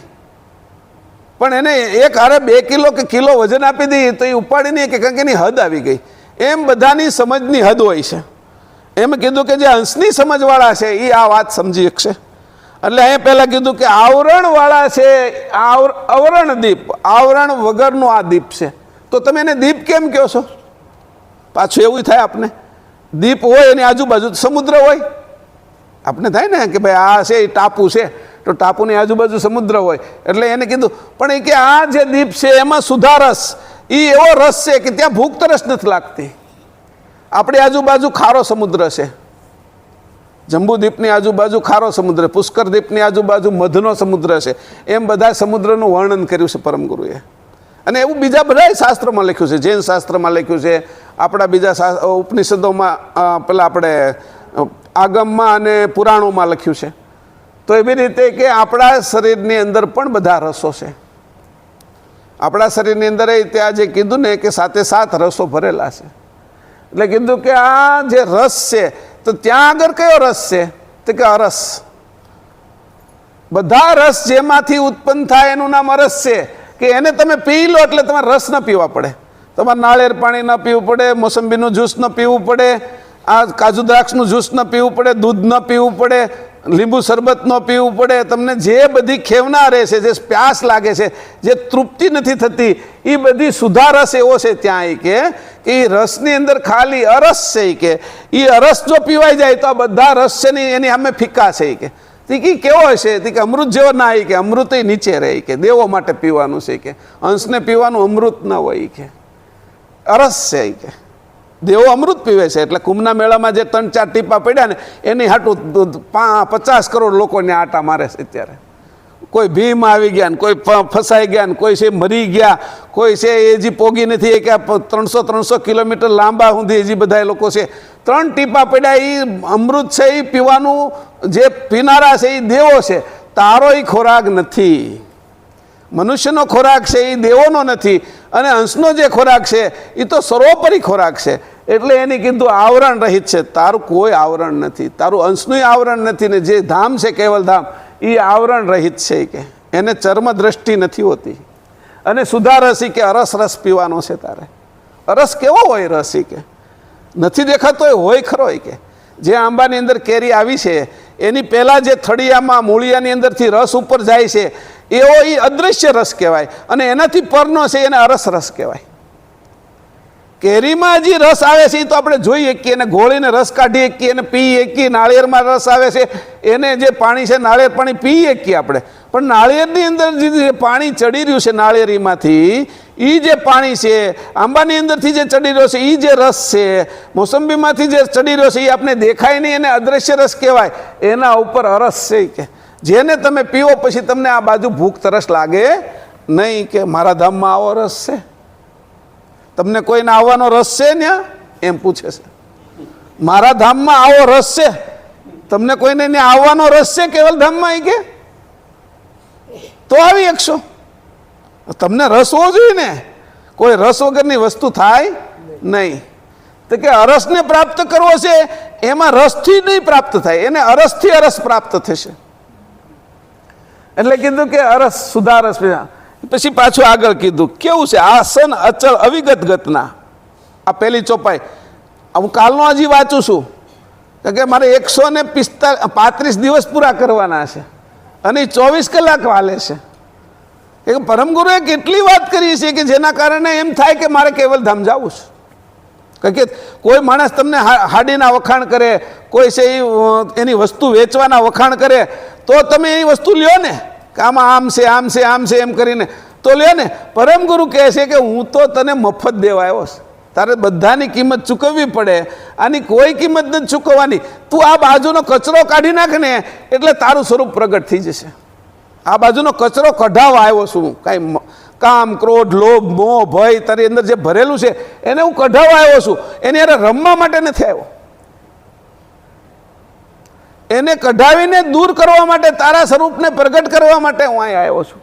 એવી રીતે કીધું કે અહીંયા કેવું છે તો કે આ ધામની અંદર જવા માટે તમારી તલપાપડતા હોય, તમને રસ હોય તો જઈ શકશો ને. પણ કીધું રસથી ત્યાં નહીં જવાય, રસથી રસ પ્રાપ્ત થશે. અદૃશ્ય રસથી અદૃશ્ય રસ પ્રાપ્ત થશે. અરસથી તું જ્યારે એને સ્પર્શ કરીશ અરસથી, ત્યારે તને અરસ મળશે. અને એને સમજવા માટે અંશની જ બુદ્ધિ જોશે. આમાંથી કોઈની બુદ્ધિ ત્યાં નહીં ચાલે. આ બાજુના વહીવટ માટે આપેલી છે. સ્થૂળ દેહની બુદ્ધિ નહીં ચાલે, સપનામાં જાય છે સૂક્ષ્મ દેહ એની બુદ્ધિ નહીં હાલે, પરમ કારણ દેહ, પ્રણવ દેહ અને અંકુરી દેહની બુદ્ધિ નહીં હાલે. જે અંકુર માના ઉદરમાં જઈને બુદ્ધિપૂર્વક નાભીએ ચોંટી ગયું છે, ત્યાંથી શ્વાસ લીધો છે, 9 મહિનામાં શરીર આવું બનાવ્યું છે, એની બુદ્ધિ પણ ત્યાં નહીં ચાલે. અંકુરી બુદ્ધિ પણ નહીં ચાલે, તારી પોતાની બુદ્ધિ ચાલશે અંશની. આવી અંશની બુદ્ધિ હું તને દેવા માટે આવ્યો છું, અને તમે આ 8 જણા એ લેવા માટે અહીંયા આવ્યા છો. પાછા એમ કહે છે, કારણ કે પ્રેમદાસની અરે 8 લોકો આવ્યા ને ભાલેજથી સારસા, તો કે એ લેવા માટે તમે આવ્યા છો. અહીંયા પછી કહે છે, પછી બીજી વાત કીધી આસન અચલ. કેવું છે? ત્રીજી વસ્તુ અચલ આસન છે, ચલિત નથી. હવે એક વાત કીધું ચલિત નથી ને ગતિ છે એમાં. સારું હલતું નથી ને ગતિ છે એવું તમે કેમ કહો? કે આમાં એ બધી વિચાર કરવો પડે, બુદ્ધિ બેડ મારી જાય. હલતું ચલતું હોય તેમાં ગતિ હોય, પણ એની કીધું અચલ આસન, આસન સ્થિર છે, પણ એમાં કીધું અવિગત ગતિ. પાછી ચોથું કીધું કેવી ગતિ કેવી ભરી છે તો કે આસન અચલ અવિગત ગતના, ગતિ અવિગત ભરી છે. સારું એક હલતું નથી, જે સ્થિર છે, અચળ છે, ચલિત નથી થતું, વાળે હલતો નથી, એમાં પછી ગતિ છે કે તો પછી એને મારે કેવું હતું કે અવિગત ગતિ કે નહીં, કે જે વિગતમાં આવે છે એ ગતિ નહીં. કોઈને આપણે પત્ર દેવા જવો હોય કે ભાઈ આ એક પહેલાં તો શું હતું, ટપાલમાં આપણે મોકલતા, પત્ર મોકલી, પરબીડિયું મોકલી, તો કોઈને મોકલવું હોય કાંઈ તો પત્ર લખીને મોકલીએ તો એ ટપાલ પેટીમાં નાખી, ટપાલી લઈ જાય, પછી તે જે ગામમાં જવાનું હોય કે જે દેશમાં મોકલવાનો હોય ત્યાં જતા. તો એ ગતિ હતી આ જગતની ગતિ. હવે વોટ્સઅપ જેથી ગોતી નાખ્યા, મેલ જ્યાંથી શરૂ કરી દીધા, તો અહીંયા બેઠા બેઠા એક સ્વિચ દબાવે એટલે ત્યાં પહોંચી જાય. હવે એ ગતિની આપણને ખબર નથી પડતી. ટપાલ દેવા જતો એ ગતિ દેખાય. તમે અહીંથી મેસેજ કર્યો છે, તમે અહીંથી SMS કર્યો છે, તમે અહીંથી મેલ કર્યો છે, એ તમારા ફોનમાંથી રસ્તામાં જતો એ તમને દેખાય નહીં. કે એવી ગતિ છે, એ ગતિ ત્યાં પાછી પડે એમ કીધું. આ મનુષ્ય ગોતેલી છે. આ ગતિ છે મેલ કરવાની છે, વોટ્સઅપ કરવાની છે, જે કાંઈ આનો ઉપયોગ આપણે કરીએ છીએ એ બધી ગતિ કોની ગોતી છે? મનુષ્યની બુદ્ધિ, વિશેષ બુદ્ધિ જે લોકોની થઈ એની ગોતી. પણ અંશની બુદ્ધિ તો એનાથી પરની છે. તારી પોતાની બુદ્ધિ તો એનાથી, એની અવિગત ગતિ કીધી. પછી કીધું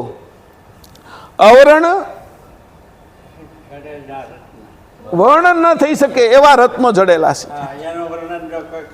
હા, કે રત્ન વર્ણન નથી થાય પણ રતન છે, પણ કેવળ ધામમાં કોણ વર્ણન કરશે?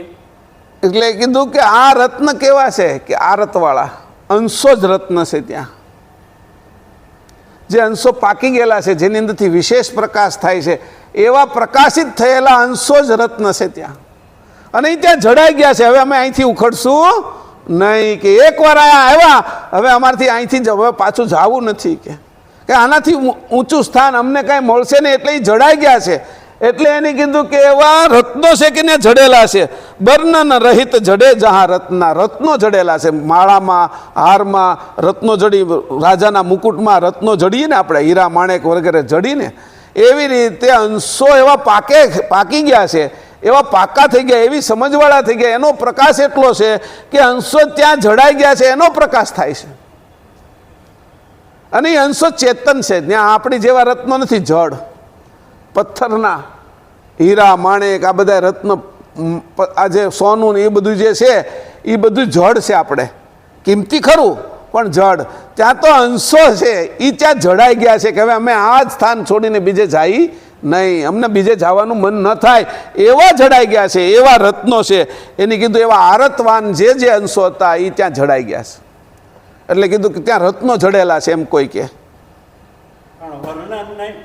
વર્ણન નથી, વર્ણન રહિત, વર્ણન ન કરી શકો એવા તમે જડાયેલા. તેની કીધું અંશો છે એ ત્યાં.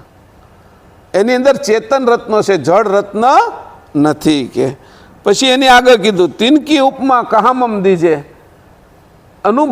અનુભવીઓની પણ બુદ્ધિ ત્યાં થીજી જાય છે. કે એની હું ઉપમા આપવું કે કેવલધામની, કે તમને પરમગુરુ કહે છે, સુખરામને, વિઠ્ઠલદાસને બધાને કહે છે, એ તમે બધા જાણવાવાળા અહીંયા આવ્યા છો, તો એ કે એનું જો વર્ણન કરું ને તો અનુભવી જે લોકો છે એ કે બ્રહ્મ જ્ઞાનના અનુભવી છે, એની બુદ્ધિ થીજી જાય છે.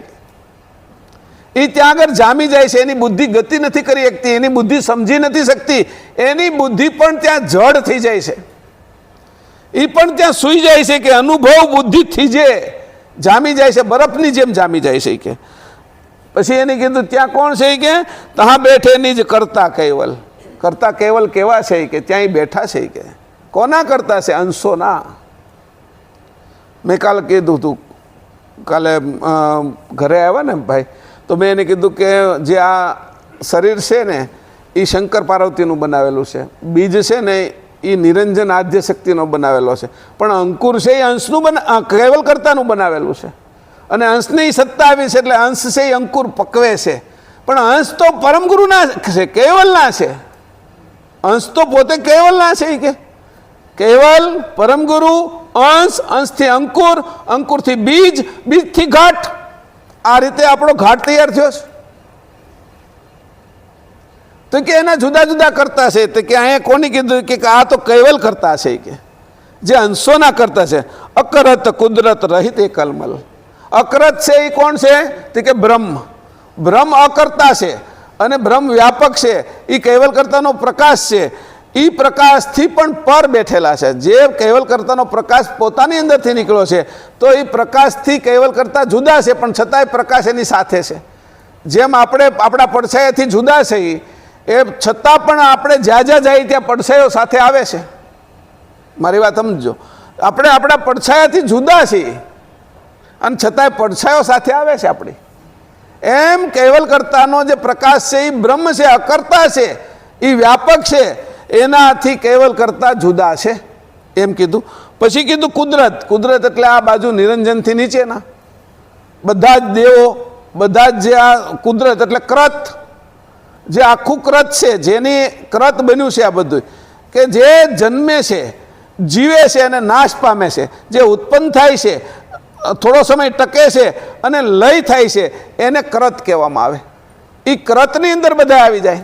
ગુણાતીત, ગુણથી ઉપર જાય, 3 ગુણને વટી જાય એને ગુણાતીત કહેવાય. સત્વ, રજ અને તમો, બ્રહ્મા વિષ્ણુ શંકરને, એના ઉપર શક્તિ આવે, એને શક્તિને વટી જાય એને શક્તિતીત કહેવાય. એની ઉપર કાળ પુરુષ આવે નિરંજન, એને વટી જાય એને કાલાતીત કહેવાય. એની ઉપર બ્રહ્મ આવે, બ્રહ્મને વટીને પરમ ગુરુના ચરણમાં જાય, એ જ અંશ ત્યાં પહોંચી શકે.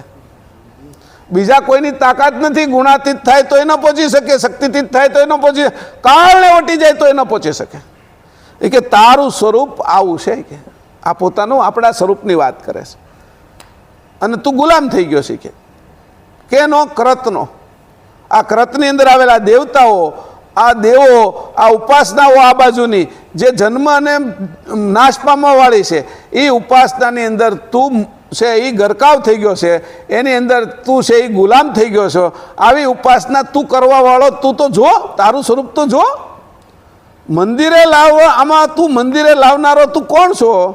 જે મંદિરની મૂર્તિને તું પગે લાગે છો એ તો પથ્થરની બનેલી છે, પણ તું તો ચેતન છો. તને 4 ધામ કરાવે છે, આ શરીરમાં ન હોય તો તું ધામમાં પગી ગયો. તો આ શરીરની અંદર રહેવા વાળો જે ચેતન અંશ છે એનો તું પરિચય કર, એને ઓળખ. એ તારું સ્વરૂપ છે ને એના હાચા કરતા કોણ છે એની બાજુ જા. આવો પરિચય આપે છે કે તો કે આવો અનુભવીઓની પણ બુદ્ધિ આ પરિચયમાં થીજી જાય છે. અનુભવી પણ ત્યાં પહોંચી શકતા નથી. કેટલો અનુભવ કર્યો કે આ બહુ અનુભવી છે કે કોઈ રસોઈના અનુભવી હોય, કોઈ મહેંદી મૂકવાના અનુભવી હોય, કોઈ જુદી જુદા જે વિષય છે, સંગીતના છે, નૃત્યના છે, ગાવાના અનુભવી છે, આ બધા અનુભવી છે. એમાં બ્રહ્મ જ્ઞાનના અનુભવી બહુ મોટા કહેવાય. બધું જ્ઞાન છે ને એમાં બ્રહ્મ જ્ઞાની, બ્રહ્મદર્શી, બ્રહ્મ અનુભવી અને બ્રહ્મ વેતા, એ અનુભવમાં ઠેઠ ઊંધી નાશ, પણ એની પણ બુદ્ધિ ત્યાં કે કામ કરતી નથી. એટલે વશિષ્ઠજી છે, અષ્ટાવક્ર છે, જનક છે, એ બધાની બુદ્ધિ ત્યાં થીજી જાય છે. કે બ્રહ્મા વિષ્ણુ શંકર એની બુદ્ધિ પણ એને જાણી નથી શકતી. કે આદ્ય શક્તિ નિરંજન સંકાદિક મુનિઓ કે એ બ્રહ્મજ્ઞાનીઓ કહેવાય છે બધા. નારદ, હનુમાનજી, દત્તાત્રેય, આ બધા જે ટોપ લેવલના જ્ઞાનીઓ છે, જેના કારણે આ બાજુનું જ્ઞાન થયું છે, એવા વેદવ્યાસ હોય, પછી વાલ્મીકી હોય, કે આ બધા સુખદેવ હોય, એ બધાની અનુભવીઓની બુદ્ધિ ત્યાં જાતા થીજી જાય છે. કે જો અંશે ન થાય તો એ પોતાની જે બુદ્ધિથી જો ત્યાં પહોંચવા જાય તો પહોંચી શકે એમ નથી, કે થીજી જાય છે. તહા બેઠે નિજ કરતા કેવલ અકૃત કુદરત રહિત એકલમલ. હવે આગળની ત્રીજી ચોપાઈ વાંચીએ.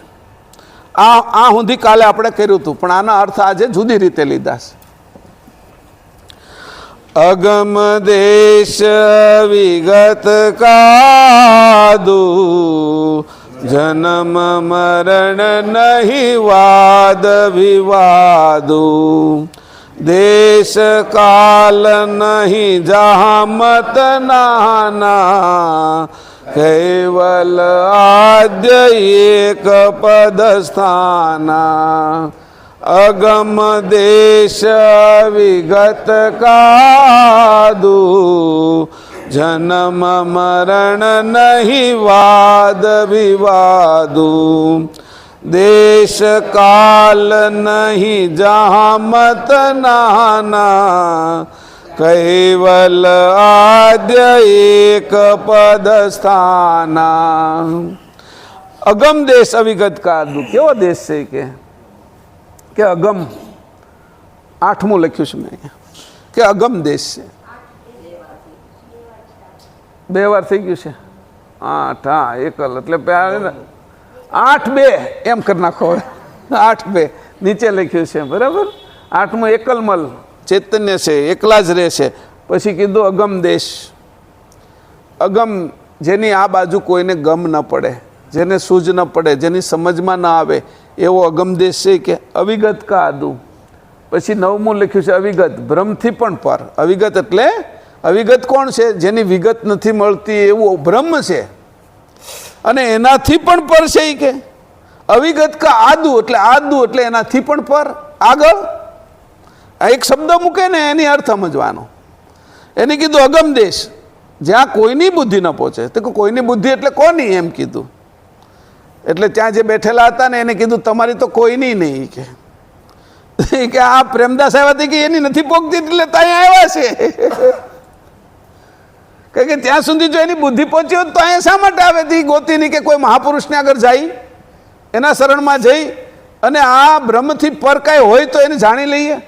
એટલે કે પ્રેમદાસની પણ બુદ્ધિ નથી પહોંચતી, પ્રેમદાસની સાથે આવેલા 7 શિષ્યો એની પણ બુદ્ધિ નથી પહોંચતી. તો કહે છે કે આ બધા તમારી આજુબાજુ નરવેદ નહીં બધા રહેશે, એની બુદ્ધિ પહોંચે છે કે નહીં, એને જ્ઞાન કરવા હું અહીંયા આવ્યો છું. કે નરવેદે હતા, ત્યાં છોટમય હતા, ગ્રંથો લખવાવાળા બધા હતા, 4 જણા લઈ હોય તે. એની સિવાય બુદ્ધિશાળી લોકો હતા જે અનેક ધામોની અંદરથી પરમ ગુરુને ગોતતા આવ્યા હતા.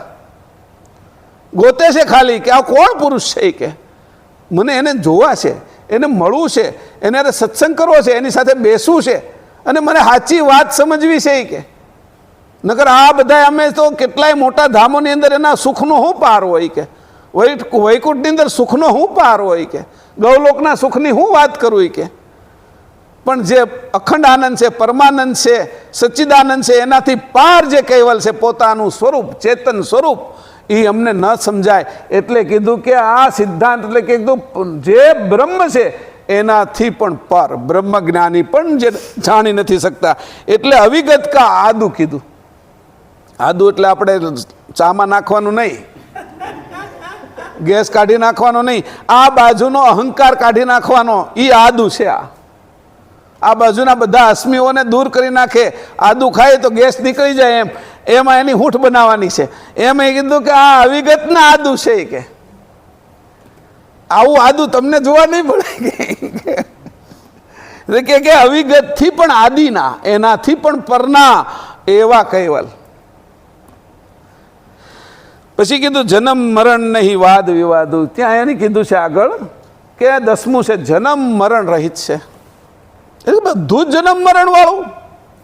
તમારી જ્યાં દ્રષ્ટિ પહોંચે ના જોઈ લો કે તમને એવું લાગતું હોય કે અહીંયા દ્રષ્ટિ થાય છે કે તો એ કે આ જો આકાશ તો એ કે જન્મ વગરનું છે કે એ તો જન્મતું નથી ને મરતું નથી એમ તમે કયો. કદાચ વાદળા જન્મે છે ને મરે છે, વીજળી ચમકે છે ને બુજાય છે, આવું આપણે કહીએ. આમાં ઉપર અવાજ આવે છે, વરસાદનો મેઘનો અવાજ આવે છે કે ગરુડે છે એનો અવાજ આવે છે ને વળી પાછો અવાજ બંધ પણ થઈ જાય છે. એ બધોય જન્મે છે ને નાશ પામે છે કે પણ આકાશ ક્યાં જન્મે છે ને નાશ પામે આપણે એવું કહીએ. તો તમે માટલું લો કે માટલાને તમે ફોડી નાખો તો અંદરનું આકાશ ક્યાં જાય છે કે તો અંદર હતું એ હોતી કે માટલાના આવરણના કારણે જુદું હતું. જે તને દેખાય છે ને તું જેને નથી સમજી શકતો એ બધું જન્મ મરણ વાળું છે કે પાછું દેખાય છે એ તું જે સમજે છો એ, અને જેને તું સમજી નથી શકતો એ પણ જન્મ મરણ વાળું છે કે તું એક એવો છો જન્મ મરણ વગરનો. પાછો આપને કહેશે એટલે પાછું અભિમાન ભરાઈ જાય. સારું હું એક એવો છું એટલે તરત અભિમાન નથી કરવાનું. અભિમાન કર્યું એટલે પછી તરત રાક્ષસ થશું. અભિમાને આપણે એટલે તરત હું કોનો છું એ ગોતવાનું. તો મારા કોણ આદિ છે? એક તું છો. તું નો આંખ ન જોઈ શકે, તું નો ને આટલી સરસ વાત ન કરી શકે, તું નો તો કાન સાંભળી ન શકે, તું નો તો પગ હાલી ન શકે, તું નો તો હૃદય ધડકી ન શકે, લોહી બની ન શકે. તું એવો છો કે તારો જન્મ મરણ નથી. તો પછી આમ કહેવા મળે હું મારો જન્મ મરણ નથી. આ શરીર છે ભાઈ, એનો જન્મ મરણ છે, તારો નથી. તું શરીરથી જુદો થા તો તારો નથી. શરીર અરે એક રહીશ તો તારો જન્મ મરણ તને લાગશે. તારે કોની હારે એક રહેવું અને કોની હારે જુદું થવું એની તને ખબર હોવી જોઈએ. સાધન તને મળ્યું છે તો કેટલો સમય આપણે હાથમાં રાખવું જોઈએ. તપેલી હોય ગરમ અને એને આપણે ઉતારવી હોય તો હાંડસી લઈ આખો દી આ હાંડસી લઈને હાથમાં ન ફર્યા કરાય. તપેલી ઉતરી ગઈ એટલે તપેલી મૂકી દેવાની અને હાંડસી મૂકેલી, કારણ કે તપેલી હતી અડું તો હું દાજી જાઉં એટલે તપેલીને પકડવા હાંડસી લીધી હતી. એમ મને જાણવા માટે મેં આ શરીર લીધું છે.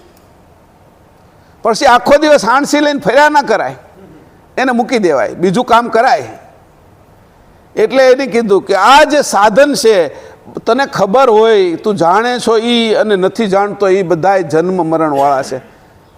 તું જાણે છો ઈ અને તું નથી જાણતો. તારી અંદર કિડની કેમ કામ કરે છે તું જાણે છો? તારી અંદર ફેફસા કેમ કામ કરે છે તું જાણે છો? તારી અંદર લીવર કેમ કામ કરે છે જાણે છો? તારી અંદર આંખથી તું દ્રષ્ટિ નીકળીને તું જોઈ કેમ શકે છે જાણે છો? તારી અંદરથી એટલી બધી વાણી 52 અક્ષરો નીકળે છે તું જાણે છો? એને તું નથી જાણી શકતો. નાકને પકડી કે તું જાણે છો, નેણને જોઈ શકે છો, વેણને સાંભળી શકે છો, પણ વેણ ક્યાંથી આવે છે એ એની વહેણને નથી જાણી શકતો. વેણ એટલે વાણી, વહેણ એટલે એનું વહેવું, એને તું જાણી શકતો નથી. એટલે નથી જાણતો એવું એ પણ જન્મે છે ને નાશ પામે છે, અને જાણે છો એવું એ જન્મે છે ને નાશ પામે છે.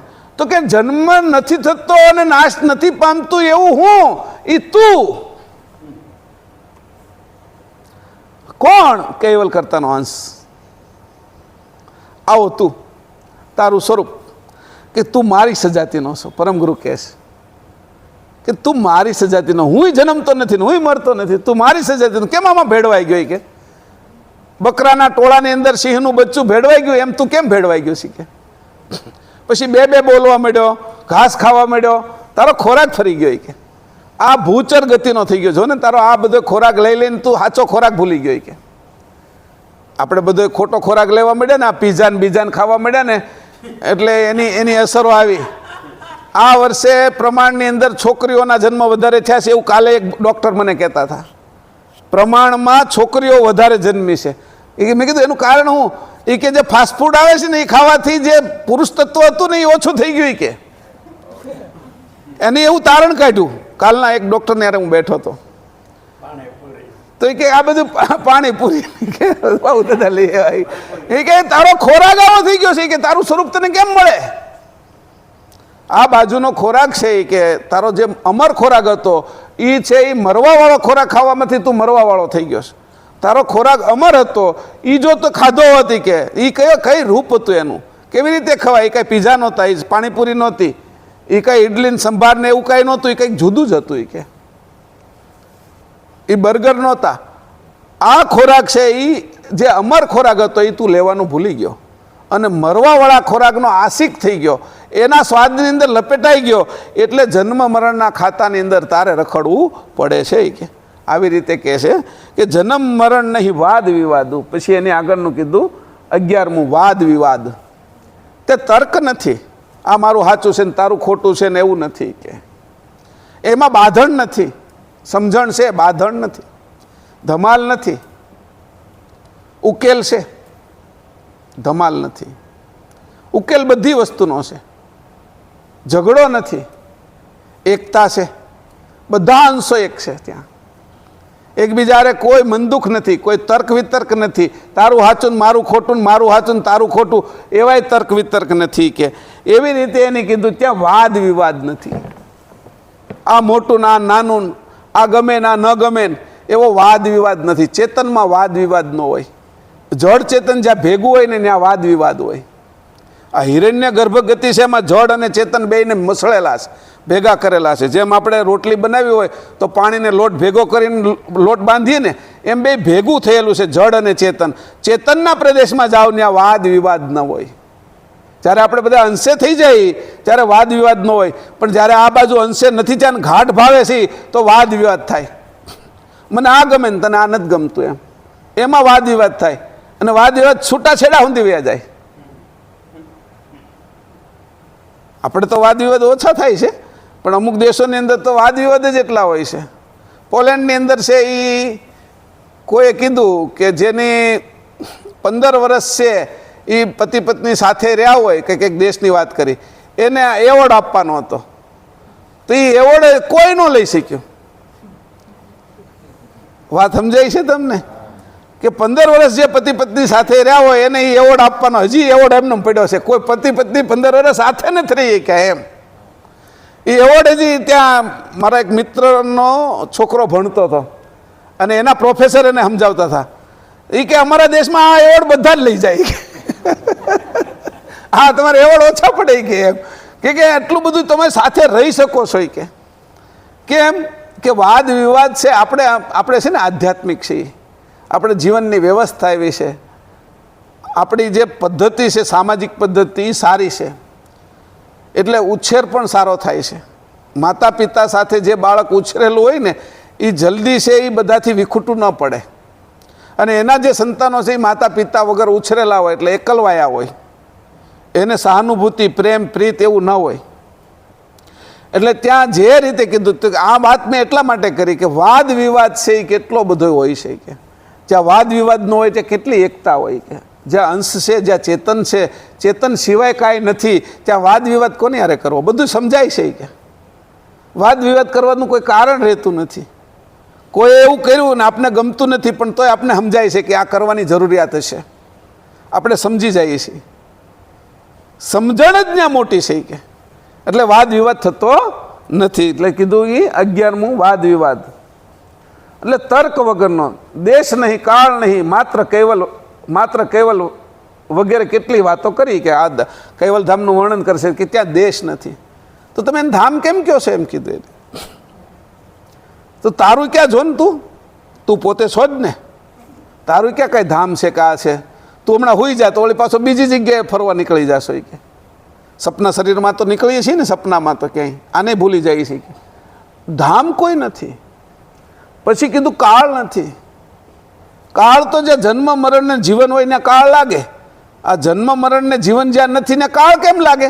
અમરમાં, અખંડમાં, ખંડિતમાં કાળ લાગે, સખંડમાં કાળ લાગે, પાખંડમાં કાળ લાગે, અખંડમાં કાળ ના લાગે. ખંડિત હોય, સખંડ હોય અને પાખંડ હોય ત્યાં કાળ લાગે, એને કાળ ખાઈ જાય. પણ આ દેશમાં કે કાળ નથી. કે કેવું કીધું? દેશ કાળ નહીં જहाँ મત નહાના. કોઈ પ્રકારના નાના મોટા મતો નથી. હું આ સંપ્રદાય પાળું છું, ના મુસલમાન છે, ના હિન્દુ છે, ના ખ્રિસ્તી છે, ના પારસી છે, આ ગરીબ છે ને આ હારા છે ને આ દેશના છે ને આ દેશના છે, પાકિસ્તાનનો છે ને અમેરિકાનો છે, આ ગોરો છે ને કાળો છે, આફ્રિકાનો, એવું કાંઈ ત્યાં નથી કે મતો જ નથી કોઈ. પછી આ બાજુના સમજણના મતો નથી, આ બધા રૂપના મતો કીધા. ઊંચાઈ બૂંચાઈ બધા રૂપના મતો છે, અરૂપના મતો નથી. જે સમજણ છે એવી જુદી જુદી નથી કે મત એક છે ને બધાની સમજણ પૂર્ણ છે અને અધૂરી સમજણવાળા બધા અથડાય એકબીજાની સાથે. આપણે ગામની અંદર કહેવાય અધૂરો ઘડો છલકાય ઘણો, આખો ભરેલો છલકાય નહીં. કે એમ જે પૂર્ણ થયા છે, જેને પૂર્ણ જ્ઞાન થયું છે એને વાદ વિવાદ નથી રહેતો, એને કાળ નથી અડી શકતો અને એને છે એ એવી સ્થિતિ હોય છે કે તો કે ત્યાં આગળ મત જુદા પડતા નથી, બધાનો એક મત થઈ જાય છે. કોઈ પણ કામ કરો તો એક મતે કરીએ તો બહુ સારું થાય. પણ વાદ વિવાદ કરીએ તો વાદ વિવાદ આમ શરૂઆતમાં આપણે કર્યો હોય કે ભાઈ આમ થાય એમ જણાવવા માટે કે આનું આ પરિણામ આવે, આનું આ પરિણામ આવે, પછી એમાંથી બધા પાછા ભેગા થઈને એક સાથે કામ કરે એ ઉત્તમ થાય. એટલે ત્યાં કોઈ મત જુદો નથી. અહીંયા તો આપણે એવું નક્કી કરવું પડે આ સારું છે, જે સારું હોય એ જ થાય. આપણે તેમ કહેવું ભાઈ ફોન લેવા જઈએ ને તો કે આ લેવો આપણે નક્કી કરવું પડે.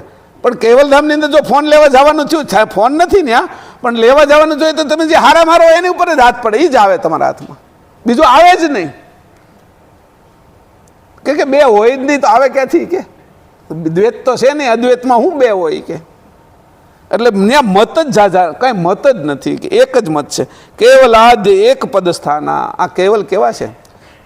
એક પદની અંદર એક સ્થાનની અંદર છે, એ આદ્ય છે કે બધાની ઉપર છે, પહેલા છે, એ છે ને છે, એ એવા છે કે છે ને છે. એમાં છે આજે છે ને કાલ નથી એવું કંઈ કહી ન શકાય. કાળની ઉપર છે તો કાળ એને લાગે ક્યાંથી? આજકાલ તો આપણામાં આવે, કાળમાં સમયમાં આવે ગણીએ તો એને સમય જ નથી. અને સમય વગરનું જીવન હોય એ કેવું હોય છે? આપણે સમયમાં જીવીએ છીએ, જે અંશ છે એનું સમય વગરનું જીવન છે. પણ સમયમાં અંશ આવી ગયો, કાળમાં આવી ગયો ત્યારથી આપણે છે એ ફસાયેલા છે. તો અહીંયા કહે છે કે જો કેવલ આજ એક પદ સ્થાના, ચોથી ચોપાઈ, 5 મિનિટની વાર છે, લઈ લઈએ. પક્ષ ન પાચ્ય ન દેવ ન દૂજા, કૈવલ એક ही अद्वैत पूजा, जहाँ नहीं त्रिगुण शक्ति विलासा, पहुँचत नहीं जहाँ ज्योत प्रकाशा.